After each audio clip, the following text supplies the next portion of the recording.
नमस्कार, मैं हूं मीत और स्टोरी मेकर शो में आज हमारे साथ जो है दो स्पेशल गेस्ट जुड़ने वाले हैं जिनके साथ जुड़ के आप डेफिनेटली स्टार्टअप की दुनिया में अपने कदम रख सकते हैं। यस, मैं दोनों को फाउंडर्स जो हैं आईवी ग्रोथ एसोसिएट्स के रचित पोद्दार एंड प्रतीक तोष्णीवाल, इनके साथ आज आपको रूबरू कराने वाला हूं। बहुत सारे क्वेश्चन आंसर्स होने वाले हैं और सबसे बड़ी बात ये कि कौन से दिन ये स्टार्टअप सबमिट होने वाला है, जिसका ये थर्ड एडिशन है, जिसमें बहुत बहुत बहुत सारे लोग जुड़ने वाले हैं। तो ये आप कतई मिस मत कीजिएगा। चलिए शुरू करते हैं उनके साथ बातचीत और जानते हैं कि इस बार क्या नया होने वाला है इस स्टार्टअप समिट में। मैंने आपका न्यूज़पेपर और बहुत सारी जगह पे ये पढ़ा, 21/72, ये क्या है? स्लोगन क्या है ये? मतलब इसका मतलब क्या है? सबसे पहले 21/72 का मैं मतलब समझाना चाहता हूँ। 21/72 stands for the longitude and the latitude of the city Surat. If you open the world map and if you see the coordinates of the city Surat, you will find that it's 21/72. तो जब हम लोग basically 2022 में in fact जब हम summit conceptualise कर रहे थे, तब in fact we had no idea कि हम ये समिट में क्या करने वाले हैं, ये इवेंट में क्या करने वाले हैं, but the entire idea was very clear. We wanted to bring together the best of the best minds across the industry under one roof.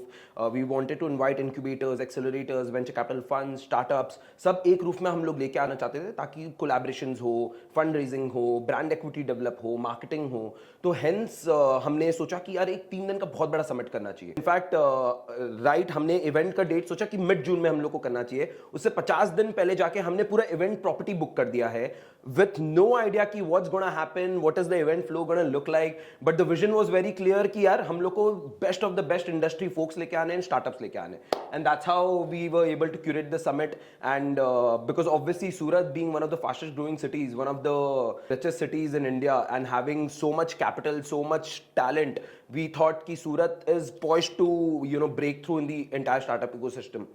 So hence हमने सोचा कि सूरत को कैसे हम ग्लोबल मैप पे शाइन करें. Hence वो पूरा जो नाम आया है 21/72 came from the Surat's vision. How do we place Surat on the global startup ecosystem map? अभी तक जितने एडिशन हुए उससे कितनी स्टार्टअप्स को बेनिफिट जो है वो मिल पाया है? तो हमारा सबसे पहला एडिशन हुआ था 2022 में. तब हमारे साथ लगभग 8000 लोग जुड़े थे, पैन इंडिया से, ग्लोबली से, सूरत से काफ़ी लोग जुड़े थे. इसमें लगभग हमारे पास 100 ऑफिशियल स्टार्टअप्स पार्टिसिपेंट्स होते हैं, जिसमें से 84 स्टार्टअप्स अपने स्टॉल्स के माध्यम से they present their products, they present their services to more than 8000 people. फिर 2023 में हमारा समिट का स्केल पूरा डबल हो गया. We saw participation of almost 16,000 people. तो दैट पोर्ट्रेस की यार सूरत में क्या एक्सपोनेंशियल लेवल पे ग्रोथ हो रहा है. तो in that sense most of the startups that join with us either gain benefit through fund raising, या तो उनको बहुत सारे स्ट्रेटेजिक कोलैबोरेटर्स मिले, बहुत सारे बिजनेस अलायंसेस मिले, they built relationship with lot of corporates, they got access to a lot of creators. तो ऐसे करके एक पूरा इकोसिस्टम को हमने जब एक रूफ में लेके आए तो स्टार्टअप्स को कहीं ना कहीं हर तरीके से बेनिफिट मिला. सो हमने ये जर्नी चालू की थी 2020-21 में, और उस समय से लेकर अभी तक हमने 80 से 100 स्टार्टअप में खुद इन्वेस्ट किया है, उनको हेल्प किया है, ग्रो किया है, मार्केट एक्सेस दिया है.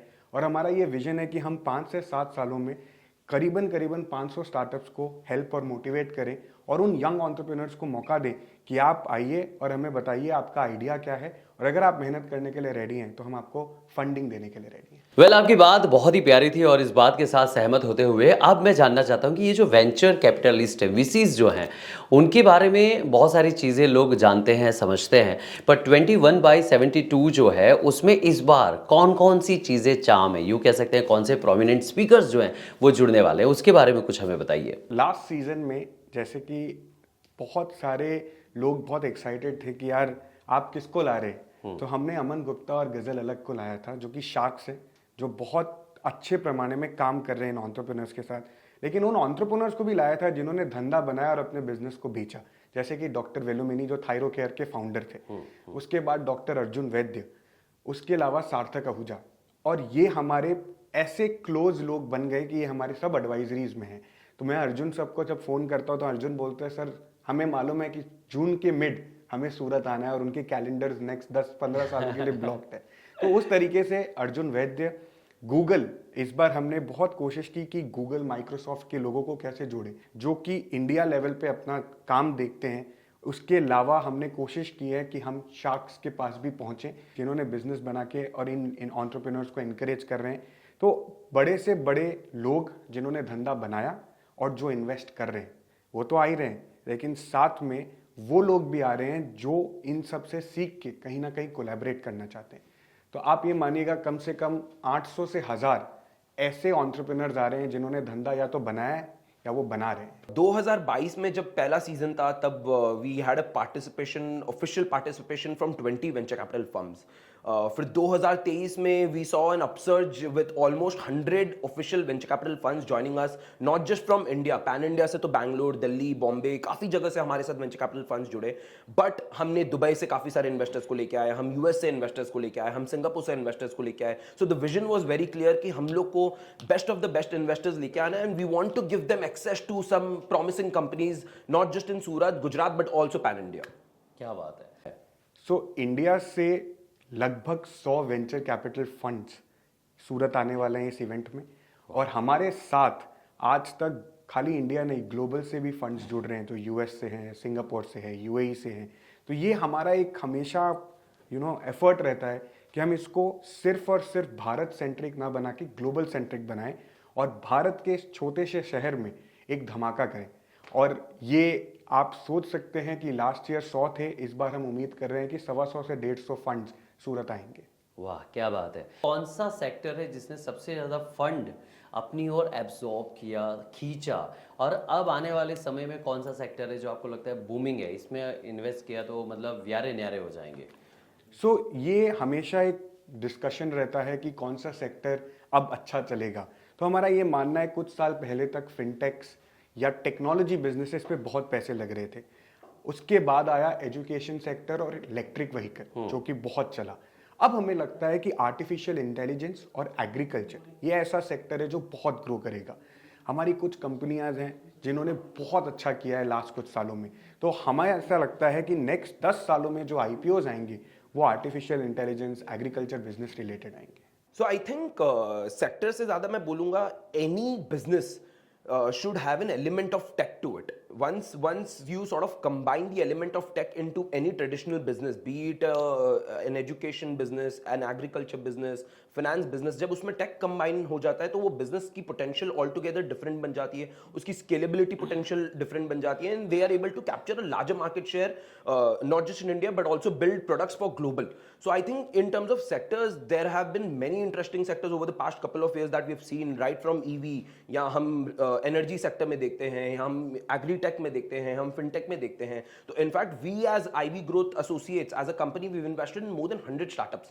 100 स्टार्टअप्स में हमने कम से कम 15 से 20 सेक्टर्स को टच बेस किया है, some prominent sectors, and I think we are absolutely open to investing into any sectors as long as they have a potential of huge scalability. So I think if I have to say currently what are the sectors that are more very lucrative, I think AI has come into the play. So I think any sector that can combine artificial intelligence with its underlying technology, I think that has a great potential. जैसे आपने बोला ना कि ये बहुत risky factor है, इसमें पैसा लगाना, तो मुझे वो बैंक का एक वर्ड याद आ गया जो इनसिक्योर लोन है, वैसा है। तो ये स्टॉक मार्केट या इनसिक्योर लोन उसके साथ कैसे रिलेट करता है वो बताइए पहले। ऐसा नहीं लगता मतलब में? सो स्टार्टअप्स मैं हमेशा बोलता हूँ कि बहुत ही रिस्की क्लास ऑफ एसेट है, इसलिए हम लोगों को ये गाइड करते हैं कि दो स्ट्रैटेजीज होती है। एक, या तो आप अपने सेक्टर में ग्रोइंग सेक्टर्स में फॉरवर्ड बैकवर्ड इंटीग्रेशन में पैसा लगाएं, तो वो तो आपके बिजनेस रिलेटेड हो गया जहाँ पे आप एक्टिव इन्वेस्टर बनते हैं। अगर आप पैसिव इन्वेस्टर बन रहे हैं तो इस रिस्क को मिटिगेट करने का एक ही स्ट्रैटेजी होता है, उसको डाइवर्सिफिकेशन बोलते हैं। अगर आपने 1 करोड़ रुपए हैं आपके पास और आपने एक ही स्टार्टअप में डाल दिया और 1 करोड़ रुपए आपने 15 स्टार्टअप्स में डाले, तो डाइवर्सिफिकेशन से रिस्क कम हो जाता है। और हमने बहुत अच्छे स्कीम्स निकाले हैं जहाँ पे 1 लाख रुपए से लोग इन्वेस्ट कर सकते हैं स्टार्टअप्स में। और इसलिए हम मासेस को यही बोलते हैं कि पहले real estate, gold, equity market, mutual funds ये एसेट क्लासेस हुआ करते थे। नेक्स्ट 25 साल में स्टार्टअप्स एक बहुत बड़ा एसेट क्लास बनेगा भारत के लिए। क्या बात है। मतलब अगर किसी के पास 1 लाख रुपया भी है तो वो भी इन्वेस्टर बन सकता है। वो थोड़ा लॉजिक समझाएगा, वो कैसे बैठेगा मतलब में? आजकल इनफैक्ट आपने देखा होगा 15-20 सालों से म्यूचुअल फंड्स जिसे हम बोलते हैं SIP हर महीने लोग डालते हैं, राइट। कहीं जो स्टार्टिंग में 1000 करोड़ हुआ करता था, आज 16,000 करोड़ की बुक है पहले तारीख पे। तो ये ही म्यूचुअल फंड से हमने एक स्टार्टअप का स्कीम लॉन्च किया जिसको हम बोलते हैं SIP इन स्टार्टअप्स। तो आपके पास एक साथ में आपसे 25 लाख नहीं मांगता, मैं आपको बोलता हूँ हर महीने 1-1 लाख रुपए डालिए और 1-1 लाख रुपए को आप 3 से 5 साल में, ये सेबी की गाइडलाइंस हैं, आपको 5 साल में फंड में 25 लाख रुपए डालना पड़ता है। 5 साल में 60 महीने होते हैं, तो आपको 60 महीने में ये 25 लाख को इन्वेस्ट करना है। अगर आपने ये कर लिया तो आपने सेबी को तो कर लिया, प्लस आप 1 लाख रुपए से हर एक स्टार्टअप में जुड़ते हैं। तो आपने जो 25 लाख रुपए था वो एक स्टार्टअप में नहीं, 25 से 50 स्टार्टअप्स में डाले, तो ये डाइवर्सिफिकेशन हो गया। और हम ये मानते हैं कि क्योंकि हम इतनी मेहनत करते हैं, हमें ये एटलीस्ट मालूम होता है कि स्टार्टअप सारे तो नहीं चलेंगे, पर उन क्लासेस में ही हम पैसे डलवाते हैं जहाँ पे खुद का पैसा हो। तो हमारी एक पॉलिसी है, हम ब्रोकर नहीं है, हम वहीं पैसा लगाते हैं जहाँ पे हम अपना पैसा लगाते हैं। तो हम जीतेंगे भी साथ और हारेंगे भी साथ। क्या बात, ये मॉडल से हमने काम किया हुआ है। तो I think if you look at historically US में वेंचर कैपिटल का जो पूरा वेव था that came about in 1960s 1970s. So now if you see some of the largest multinational corporations, not just in the US but in India, they were all backed by large funds, family office funds, private funds. But now India में जो India की story चालू हुई है 2010 से लेके 2020 तक, अभी जो स्टार्टअप इकोसिस्टम का सर्ज आया था, तो आई वुड स्टिल से कि इंडिया में अभी भी we are still at the tip of an iceberg. मतलब अभी भी there is humongous potential that we have as a country to grow in the startup ecosystem, and venture capital as an asset class has now emerged into a more mature asset class. So I think although with that being said, risk is obviously associated to any sort of financial markets because how the ecosystem has evolved. I think there's a lot of opportunities for investors to actually create wealth in the startup ecosystem by diversifying their portfolio in a very structured manner. You know, now you have access to some small companies, you have access to mid-sized companies, you have access to large-sized companies. So I would urge any investor who wants to invest into startup as an asset class should invest and diversify their portfolio across all stages of different types of companies. और आने वाली जून में जो है एक बहुत बड़ी event होने वाली है सूरत में, जिसके बारे में हम सारी बातें कर रहे हैं। तो ये अपने जहन में ज़रूर से रखिएगा कि अगर आप ज़िंदगी में बिजनेस करना चाहते हैं, स्टार्टअप करना चाहते हैं, तो ये जो समिट है वो आपके लिए बहुत मायने रखती है। तो इसे अभी से आप नोट करके रखें, ये 15-16 जून को होने वाला है और ये सूरत में होने वाला है, यानी कि लोकल में ग्लोबल इवेंट होने वाली है। तो इसको आप कतई मिस मत कीजिएगा। वेल, मुझे ये बताइए रचित जी कि जब हम बात करते हैं फाइंडिंग्स की, तो आपका सोर्स जो है वो क्या है? गवर्नमेंट इसमें आपके साथ कैसे एसोसिएट हो रही है या फिर कैसे सपोर्ट कर रही है? So I think one of the biggest supporters for us has been this city. ये सिटी ने हमें बहुत ही ज़्यादा सपोर्ट किया है इन टर्म्स ऑफ, क्योंकि जब हमने 2022 में ये समिट को सूरत में किया था, तब लिटरली सूरत लेवल पे कोई भी स्टार्टअप समिट नहीं हुआ था. We were the first players to actually create a historical moment in the city. So I think the city has really supported us in every possible way, right from you know beat Primex media हो गए या आप RJ मीत जो हमें इस platform पे मौका दे रहे हैं. So right from all the stakeholders, corporates, बड़े बड़े companies like steam house, they have been our biggest supporter. So I think any brand, जितने हमारे पैन इंडिया से इन्वेस्टर जुड़ते हैं, हमारे साथ ग्लोबल इन्वेस्टर जुड़ते हैं, so I think everybody has been supportive of us to create a robust and vibrant startup ecosystem. Well, last जितने भी आपके एडिशन हुए उसमें बढ़ोतरी जो है फुटफॉल की वो हमेशा रही है, और हर बार मतलब पहली बार जब लोग जुड़े उसके बाद वो 3 गुने हो गए, और उसके बाद इस बार आपका जब ये एडिशन आ रहा है जो फुल फ्लेज यूँ कह सकते हैं आफ्टर कोविड वाला फुल फ्लेज राउंड मिल रहा है जिसमें सब सेटल हो चुके हैं, तो क्या लगता है इस बार क्या रिस्पॉन्स होगा आपको? So I think last 2 seasons have been fantastic, and I think because सूरत में ऐसा कुछ हो नहीं रहा था तो बहुत ज़्यादा गैप था. तो I think this year and with Modi ji's vision of Viksit Bharat 2047 and shaping the entire startup and making India the 3rd largest startup ecosystem in the world after US and the China. So I think we are set to grow much bigger, and I think with over the period of next couple of years, I think it's just going to grow bigger and bigger. Well, जब बात आती है ivy growth associates की, इनके events की, इनके startup summit की, तो कंपैरिजन तो कहीं ना कहीं शार्क टैंक के साथ होती ही होगी. तो इस बारे में आपका क्या नज़रिया है? कौन सी चीज़ हमें उनसे डिफरेंट बनाती है? तो शार्क टैंक ने बहुत अच्छा एक इम्पैक्ट क्रिएट किया है कंट्री वाइड. इनफैक्ट अभी किसी को भी समझाना बहुत इजी होता है कि हम लोग वेंचर कैपिटल में क्या करते हैं, क्योंकि shark tank, every another house hold is watching shark tank. So I think shark tank ने एक बहुत ही अच्छा पॉजिटिव इम्पैक्ट क्रिएट किया है सोसाइटी में. Every budding entrepreneur, every budding student now wants to become an entrepreneur. So I think that is a massive change that has come about in our country. तो इस इवेंट में Shark Tank एक essentially एक reality show है जहां पे बहुत ही हैंडफुल स्टार्टअप्स को एक मौका दिया जाता है कि वो अपने आइडियाज को शार्क्स को प्रेजेंट करे, एक नेशनल टेलीविजन पे अपना आइडिया को प्रेजेंट करे। बट हमारे समिट में क्योंकि एक बहुत बड़ा प्लेटफॉर्म है, 3 दिन में कम से कम 15-20 हजार लोग ज्वाइन करते हैं, तो you just not get an opportunity to present your startup in the front of television but also to a massive audience of 15-20,000 people. So जैसे कि लोग बोलते हैं कि आपको कई बार डर नहीं लगता कि आपके पास कॉम्पिटिटर्स इतने सारे बढ़ गए, पहले 5, 10, 15 फंड हुआ करते थे, आजकल हर घड़ी में एक फंड है। तो हमको ऐसा लगता है कि कंपटीशन इज फाइन, पर हम कोलैबोरेटिव वाले लोग हैं। आप हमारे साथ जुड़ना चाहिए, हम आपके साथ जुड़ना चाहें, तो 1 और 1 11 होता है इस इंडस्ट्री में। लेकिन हमारे डिफरेंशिएटर्स जो हैं, जैसे कि हमने बोला, मेरा उसी स्टार्टअप में पैसा लगेगा जिस स्टार्टअप में आपका पैसा लग रहा है। तो ये कोई नहीं करता था इंडस्ट्री में। दूसरा, हमने कभी ब्रोकरेज नहीं ली, तो ये हम कभी नहीं करते थे फॉर इन्वेस्टर्स, क्योंकि वो ऑलरेडी अपना पैसा डाल रहे हैं, ऑलरेडी रिस्क ले रहे हैं, तो उनसे क्या शॉर्ट टर्म में पैसा कमाना, ये भी इंडस्ट्री में कोई नहीं करता था। तो ये सारे हमारे डिफरेंशिएटिंग फैक्टर्स थे। अब बहुत सारे लोग हैं जो हमको बोलते हैं हमारे पास फंड्स हैं पर हम 3 से 5 साल में डालना चाहते हैं, तो हमने एंजल SIP लाया। अब हम अपना खुद का फंड ला रहे हैं जो सेबी रजिस्टर्ड है, जो 250 करोड़ का फंड होगा। अब इस फंड को 7 साल चलाना है, तो मैं आपसे पैसा 3 से 4 साल में ही लेता हूँ। तो आपको अगर मैं बोलूँ कि आपको आज 25 लाख डालना और मैं बोलूँ 4 साल में, तो उस तरीके से जो चेंजेस और मॉडिफिकेशन किए हैं, इस तरीके से हमने अपने आप को मार्केट से डिफ्रेंशिएट किया। अच्छा, अभी ये बताइए कि इवेंट जो होने वाली है उसका फ्लो क्या रहेगा, मतलब क्या क्या होने वाला है? इवेंट 2 दिन का होता है और 14th इवनिंग 14 जून को हम एक ओपनिंग सेरेमनी करते हैं क्लोज डोर। जो गेस्ट आते हैं उनके लिए और स्पॉन्सर्स जो होते हैं उनको हम देते हैं, और हमारे साथ एक ग्लोबल कीनोट स्पीकर हमेशा होते हैं। तो US से वो आ रहे हैं तो उनका एक स्पीच होगा। पर 15 और 16 जो हमारे मेन डेज होते हैं, उसमें हम स्टार्टअप्स को मौका देते हैं कि आप अपना प्रोडक्ट शोकेस करो और धंधा करो। तो एक फ्लोर पूरा का पूरा सिर्फ वही काम करता है जहाँ पे स्टार्टअप्स एग्जीबिशन करते हैं। हमने पूरा अवध बुक किया है मीत, और ये 3 साल से हम कर रहे हैं। उसका एक ही रीज़न है, आप 4 जगह इवेंट को फैलाओ, उससे बढ़िया एक ही जगह पैक्ड रूम में रहो। तो हम पूरा अवध बुक करते हैं जहाँ पे नीचे स्टार्टअप्स एग्जिबिट करते हैं, 2nd फ्लोर पे एक रूम में लोग पिच करते हैं, जो हमारा इवेंट है ट्रेल ब्लेजर्स माइंड, जो कि शार्क टैंक जैसा जाना जाता है। उसके अलावा एक रूम में पैनल डिस्कशंस होते हैं। अभी वेंचर कैपिटल फंड्स आ रहे हैं, स्टार्टअप्स आ रहे हैं जिन्होंने यूनिकॉर्न्स बनाए हैं, तो उन्होंने कैसे बनाया। इंडस्ट्री में 2 चीज़ जानना बहुत इंपॉर्टेंट है, what to do but also what not to do.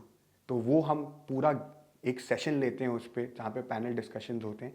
और एक बहुत बड़ी इकोनॉमी जो इंडिया में और वर्ल्ड में ग्रो कर रही है, वो कंटेंट क्रिएटर्स इकोनॉमी। तो कंटेंट क्रिएटर्स के साथ हम इस स्टार्टअप इवेंट में हम ये करना चाहते हैं कि फाउंडर्स को वो चेहरा दें, या कंटेंट क्रिएटर्स को फाउंडर्स दें जो कम से कम 1.5 से 2 लाख 5 लाख लोगों के पास एक रील से पहुंच सकता है। तो ये हमारा उद्देश्य है इस इवेंट का। जिनको भी जुड़ना है कैसे जुड़ पाएंगे? अभी तक तो हमने सारी बातें ऐसी की जिससे अब मन में ऐसा हो रहा है कि कहाँ मैं बटन दबाऊं और सीधी एंट्री पाऊं, तो क्या करना पड़ेगा सबको? सो आई थिंक सबसे पहले तो मैं ये बोलना चाहूंगा, ये समिट सिर्फ इन्वेस्टर्स और सिर्फ स्टार्टअप्स के लिए नहीं है, ना ही सिर्फ क्रिएटर्स के लिए। ये summit is for anyone and everyone, right from a mother to a father to a big industrialist to a big investor to anybody, to media, to government, to incubators. So I think anyone and everyone who is looking to be a part of this movement, startup movement, should be a part of the summit, either by joining us as a delegate, either by joining us as an exhibitor or as a sponsor. Any medium where you feel you can connect with startups and create a larger impact, I think you should be a part of the summit. So to join the summit, you can go to www.21by72.com. बहुत ही अच्छी बात कही आपने, और मैं हमेशा कहता हूं कि अगर आपको जीवन में ग्रोथ करना है तो एक एज तक ही आपको जॉब करनी चाहिए। अगर जॉब की ट्रैप से बाहर निकल के आप बिजनेस करते हैं तो डेफिनेटली आपका ग्रोथ जो है वो बहुत बेहतरीन तरीके से होगा। और ये ग्रोथ में आपको ये जो अपॉर्चुनिटी है वो मिस नहीं करनी चाहिए, जो 15 और 16 जून को होने वाला है अवध यूटोपिया में। और इसके लिए आपको रजिस्ट्रेशन जो है कंपलसरी करवाना पड़ेगा, जिसके लिए आपको विजिट करना है www.21by72.com, जहां पे जाइए, रजिस्ट्रेशन करवाइए और इस समिट में आप डेफिनेटली ज्वाइन कीजिए, क्योंकि ये होगा आपके लिए एक ऐसा गोल्डन अपॉर्चुनिटी जिसके जरिए आप बिजनेस की ओर आगे बढ़ पाएंगे, यानी कि ग्रोथ की ओर आगे बढ़ पाएंगे। थैंक यू सो मच रचित, हमारे साथ जुड़ने के लिए, हमारे साथ बातें करने के लिए।